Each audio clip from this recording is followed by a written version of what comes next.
Right here you can see that I've got a pallet truck over on its side, and it's got no rollers in it because I've just driven them off. They were really hard to get out. There's a pin going through the bearings on each of the two rollers, and they were seized absolutely solid. The answer to getting them off was to use a really, well, not a really big hammer, but 5 kilo lump hammer and a bar of the appropriate diameter as a drift.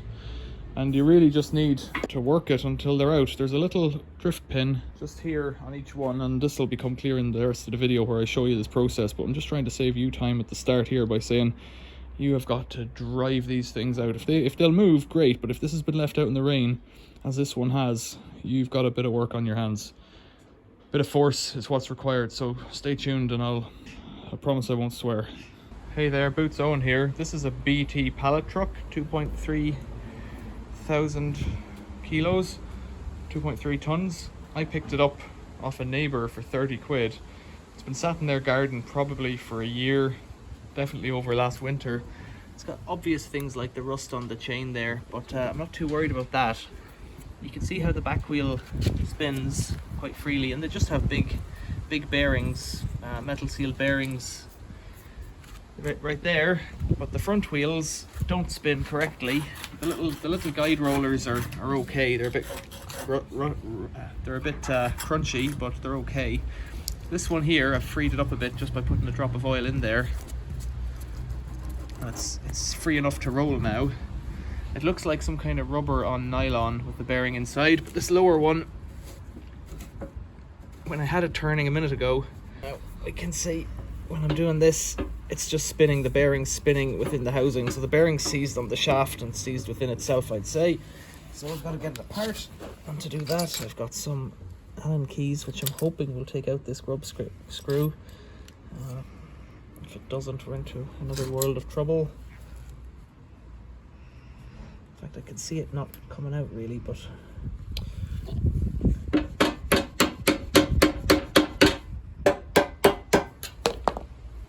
I'd suspect that's a drift pin. Yeah, it looks like a roll pin instead. Okay, I'll get a drift for that. So it's a roll pin. Come in a bit closer there. Yeah, that's it. So there's a roll pin down here. So there's a set of parallel punches that might do it.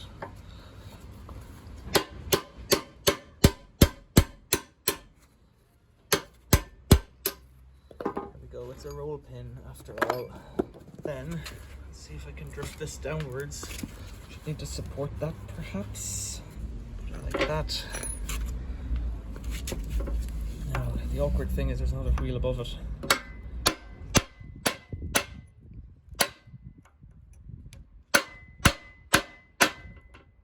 Doesn't look good when it's spinning like that, because what it means is, it means that the that it's seized in the bearing, which is not good.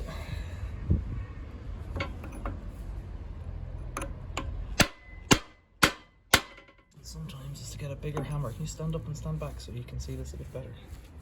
Yeah, that's perfect. Okay.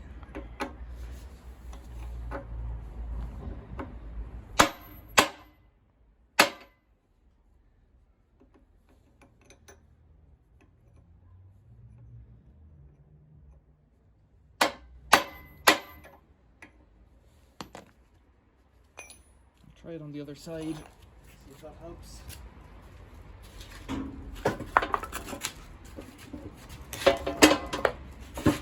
I'll go a bit more.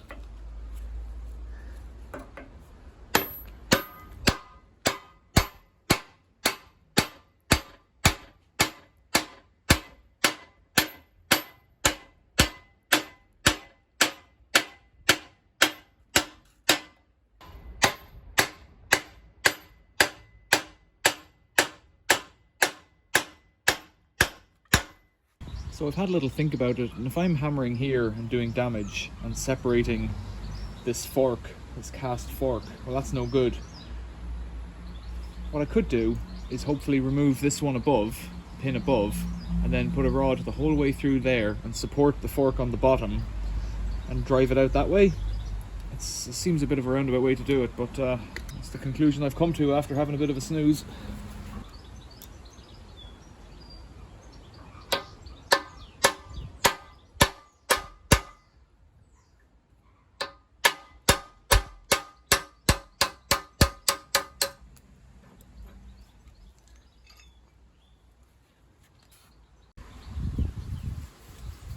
Although equally looking at this side, I'm not convinced this one's going to shift either, but we'll have to give it a go.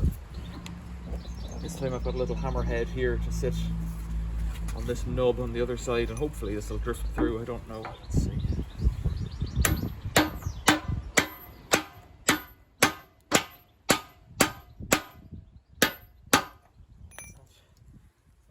And the other option is to support the upper one. If I could support the upper one up here somehow with something, but because they're both tied together, they're in their own way, so to speak. And then you'd have to dismantle this guy here to get this out, to put it into a press, which is also an option. Like, it's a bit of a cop-out, but I could just leave that like that for myself. It is a complete cop-out, and put the roll pin back in for the lower one, which is working on the bearings. So because the forks around the rollers were parting, I've put carver clamps on them, and carver clamps are just a type of clamp, but they get a really, really strong gripping force, so hopefully that will resist it. Right, I've got this bar which should pass through. Let me beat it from above.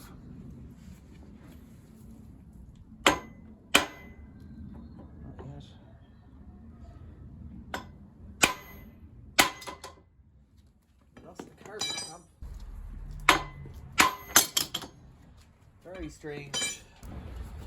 Try the top one as well, maybe. See if that does anything from up here. It's not ideal being positioned the way it is, but stand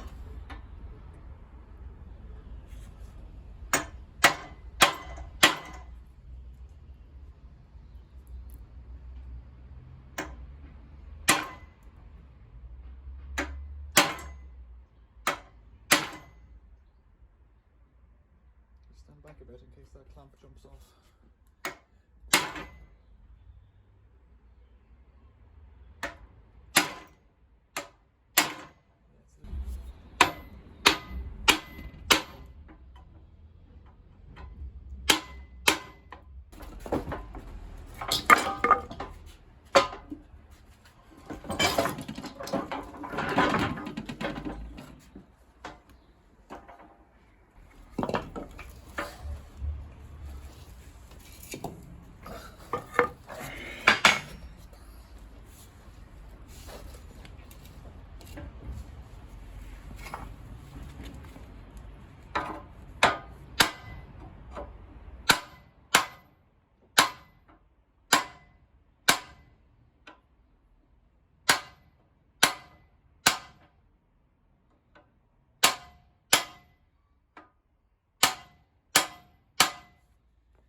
It didn't occur to me to put any penetrating oil on it, but let's try that now.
Might be beginning to move.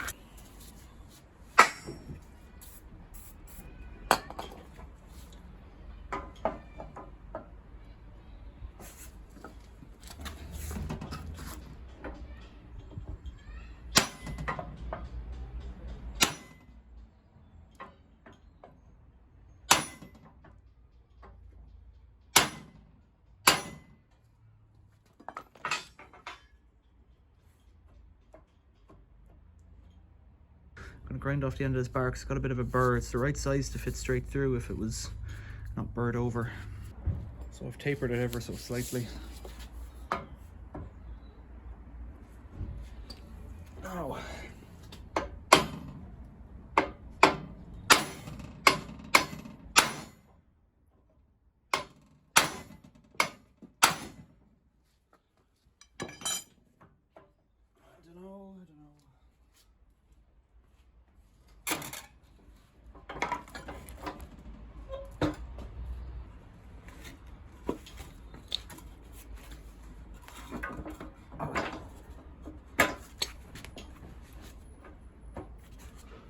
None of this is good for it, really. So it's about flush on the bottom. Let's see if it moves down a bit, a mil or two. No,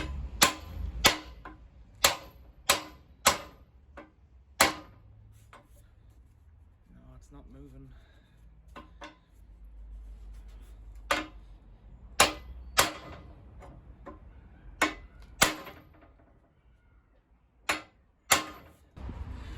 We may or may not be freeing up the bearing, actually.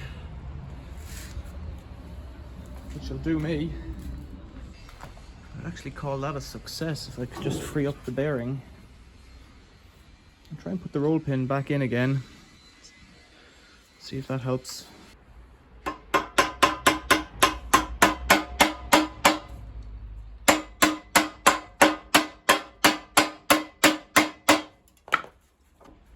It's not there yet. Still, that's the noise of it spinning.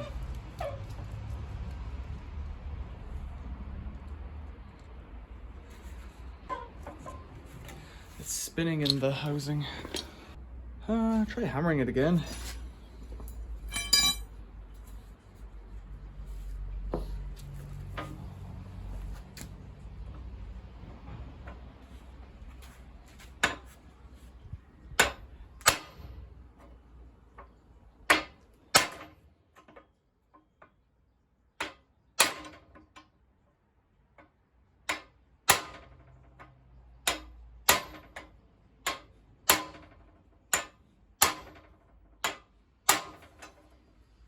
Oh, it's moving. That's a success, actually. We're moving here now.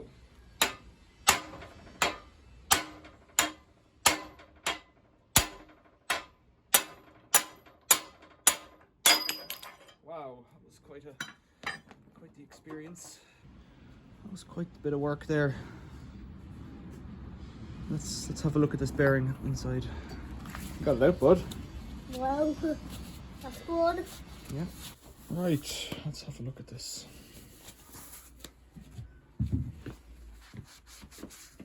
It's just friction, I guess, on the bearings that was causing it to seize.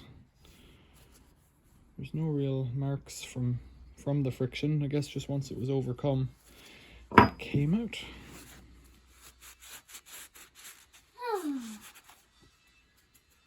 So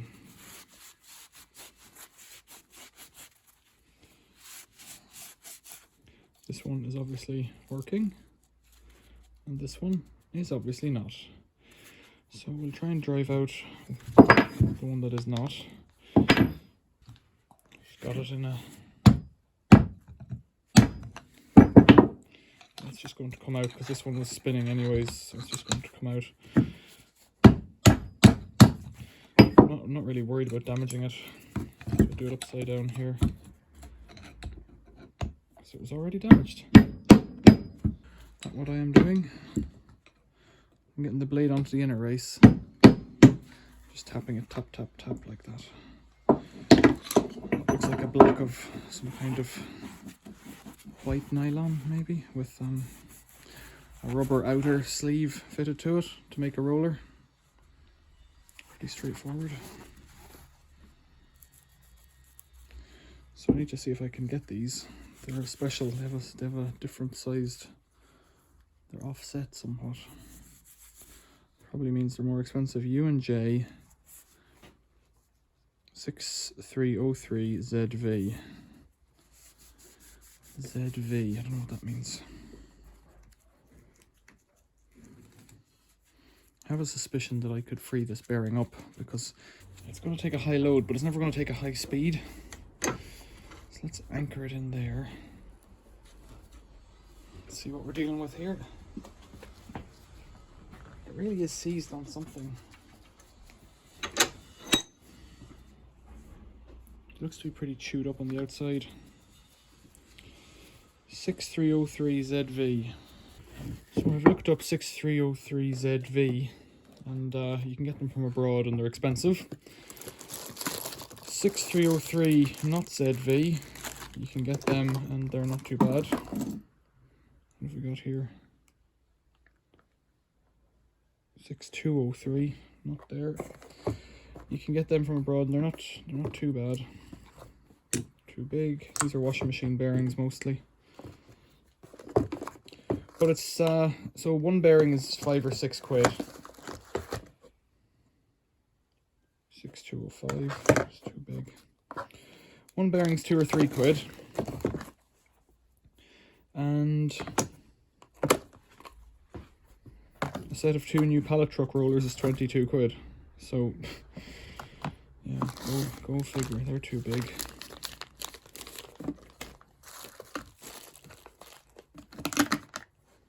Where's the one? Which is the broken one? This one. Yeah, I don't have anything. It's the kind of thing you might have them or you might not, and if you don't, well, you just obviously, you just don't have them. You don't have them, you don't have them, and that's it. So what to do? New pallet truck rollers, 22 quid on top of 30 quid that I paid for the machine. Or do I try and, like, these ones are all crunchy. Not crunchy, but they're not ideal. So if I could free up this bearing somehow, that would probably do it. We'll try a bit more on that. So I've put it back in the vise. Sometimes when you free up something like this, it'll seize just as fast as it was freed up. As far as we're concerned, this bearing is broken, so there's nothing to be lost by putting a Stilson on it and trying to damage it. Can't get a grip. It's so finely polished that a Stilson won't grip it.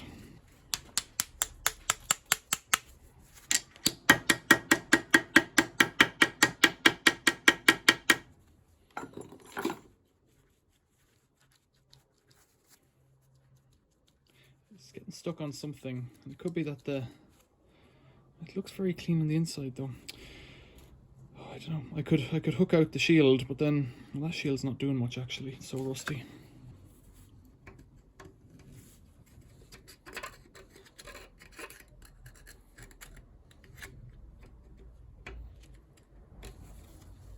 If I get the shield out, we can just see what's going on inside. Doesn't look like it wants to come out though.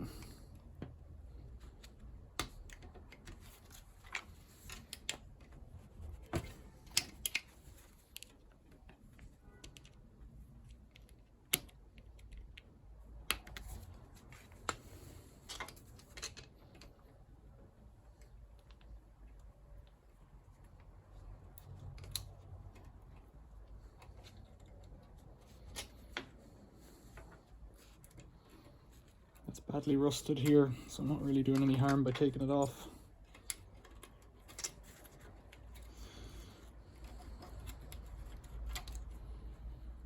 And we can see that it's full of poo. Big cakes of muck there. So it just could be jamming it.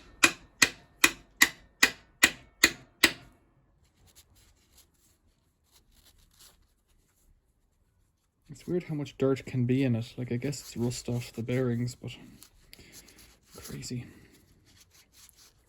So getting a non-ZV bearing means that... What are we sticking on there? Getting a non-ZV bearing means that it just wouldn't have that shelf on it, so you'd need to put a washer in against it. That's really all I think it may mean.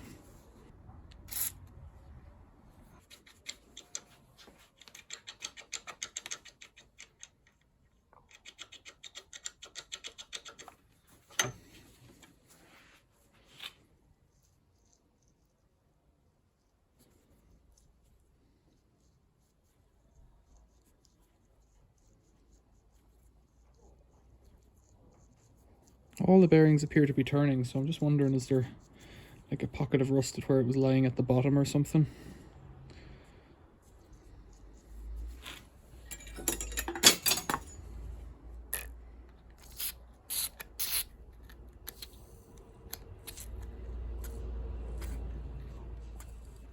Let's try and get some spray oil in there to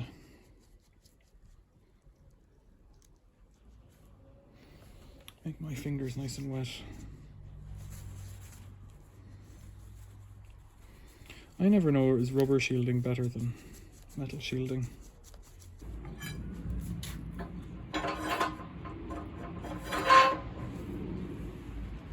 This is what I was aiming for originally.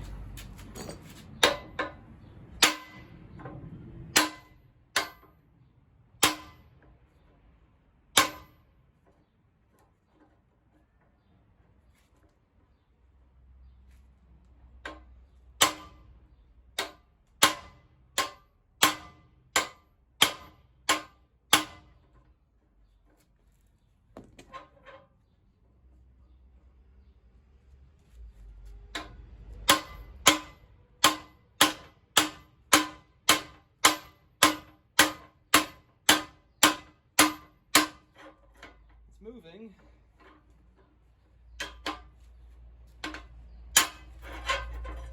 There we go.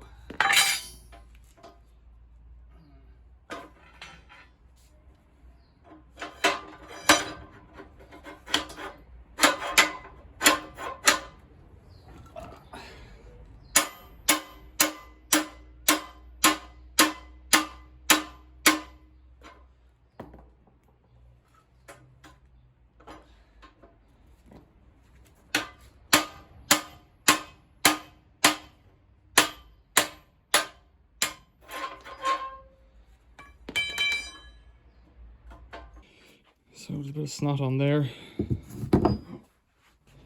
A pallet truck with no wheels. You really are going nowhere. See, I only need one roller. That one, that one's in an awful way.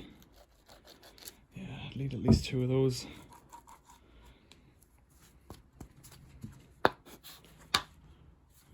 Right. Is it worth spending 20 quid on? Throwing good money after bad. So as it happened, once I'd committed to buying new rollers for 30 quid, I managed to put the energy in to free up the old bearing. So I just wanted to clean up these pins. They don't fit through the bearings yet, so we can see I've cleaned one, and then I'll clean this now, and I'll show you how I do it with a file. And this one's really filthy and dirty.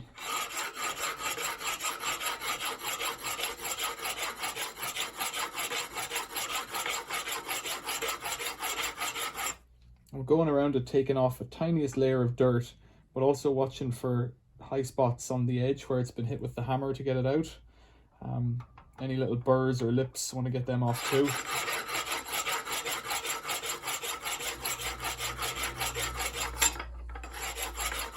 I've just got it resting in the vise, partly opened, and I'm rolling it with my hand.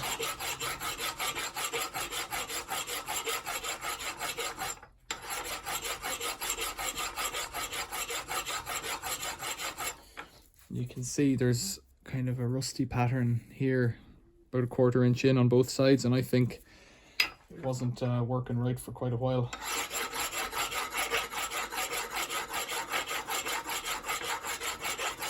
So I've got a little jar of petrol there, and this is the bearing. I took both shields off it, and was able to get it to move about, well, I don't know, 1/16 of a turn. So I put this into the vise, the little sticky out flange bit, put it into the vise over there, and then got a Stilson on it and just tried to grip it and turn it, and of course it started to turn a bit then. So that's kind of a interference fit there. It's not quite slide. It's just about sliding actually now. That's the way you want it, where it'll fit, but it's just about to grip. Don't want to force that now. I just want to clean up these rollers and put it back together until the new rollers arrive. I've got the graphite grease out and the glove on, so I'll just put a bit of graphite on it for now. On both of these.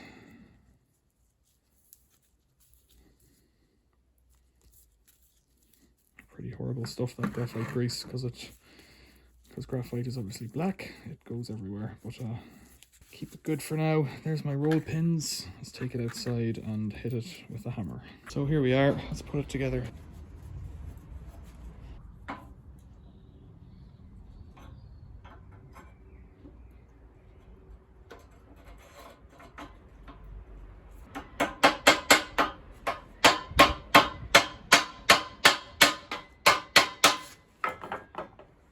So the roll pin goes on the bottom one again on this side, which is a bit strange from my point of view, but I'll try and put that in first. That doesn't want to go in. It's not what I like. Yeah, so the roll pin should drive in.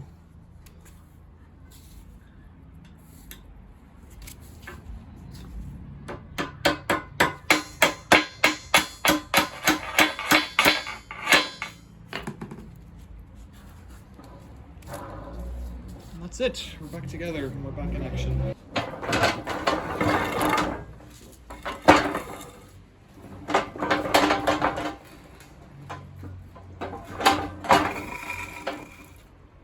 Excellent, so there we go. The use of force prevailed and the machine's running again, and I'll get new rollers for it and it'll all be tickety boo. Thanks for watching, see you later.